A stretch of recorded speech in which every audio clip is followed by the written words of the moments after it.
In this problem, we're trying to solve for both x and y. We know that the three angles inside of a triangle add up to 180 degrees, but the problem is there are x's and y's in that equation, and we don't want to, or we can't solve this one equation with the two variables. Instead, what we can do is look at this part of the problem. The nice thing about these two angles is that they form a linear pair, so they're supplements. In other words, those two angles are going to add up to 180 degrees. So to start off with, I'd say that 3x plus 10 plus 5x plus 10 equals 180 degrees. Those two angles are going to add up to 180. Combine like terms that are on the same side. So 8x plus 20 equals 180. Subtract 20 from both sides, then divide by 8. So x equals 20. There's one of our answers. We're trying to solve for the variables. X equals 20. Now we know that. And we can use that information as we go forward. Because now that we know that x equals 20, we can be more specific about this interior angle of the triangle. 3 times 20 is 60. 60 plus 10 is 70. So this angle is 70 degrees. It looks kind of small, but based on the information we have, this angle is actually 70 degrees. Now we'll go back to that first equation that I mentioned.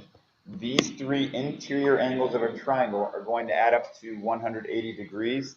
So y plus y minus 5 plus now the 70 degree angle is equal to 180. Combine like terms, that's 2y plus 65 equals 180. So 2y is equal to 115. Divide both sides by 2. And y is equal to 57.5.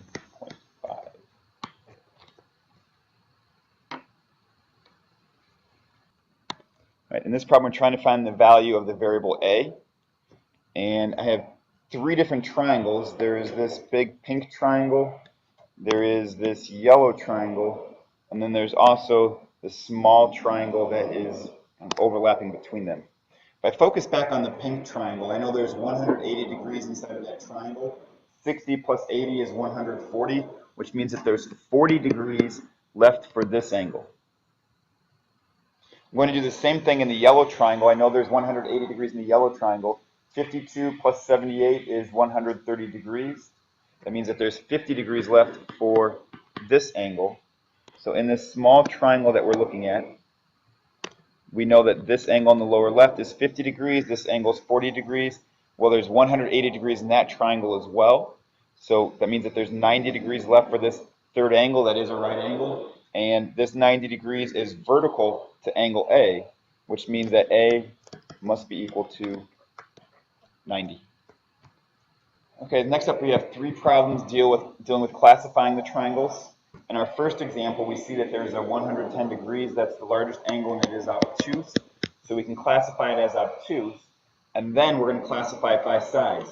It doesn't say that any of those sides are congruent, so it would say this is an obtuse scalene triangle.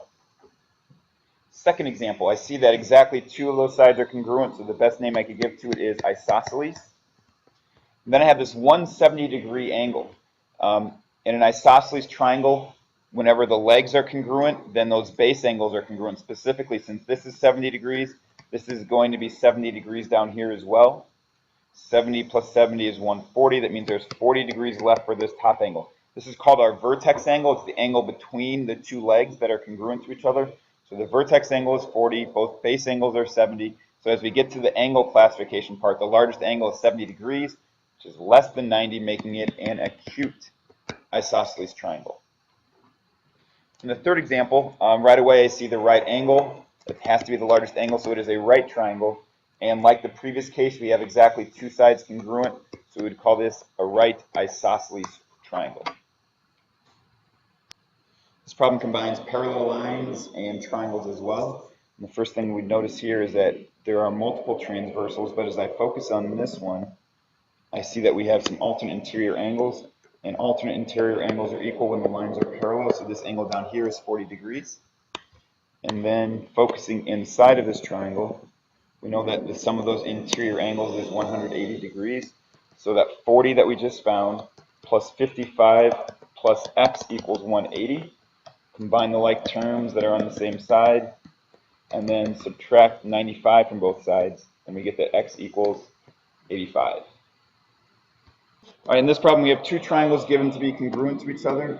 Strategy for this one is to draw the two triangles, try to draw them so they look congruent, but even more importantly, put the corresponding letters in the same spot, so RAD, BLE, and then label what we're given. RD equals 16, RA is x plus 6, BE is 2x plus 2, and LE is 17.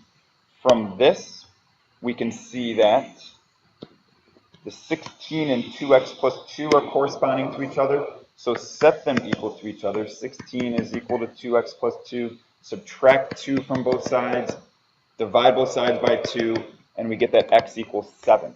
So there's the first thing we're looking to find. We found that variable x equals 7 by setting the corresponding segments congruent to each other. Next, we're trying to find the length of RA. Well, now that I know that x equals 7, plug 7 in for that x.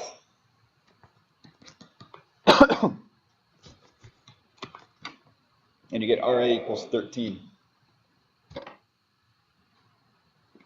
The last thing you're asked to find is the length of BL. Since BL is congruent to RA, BL also equals 13.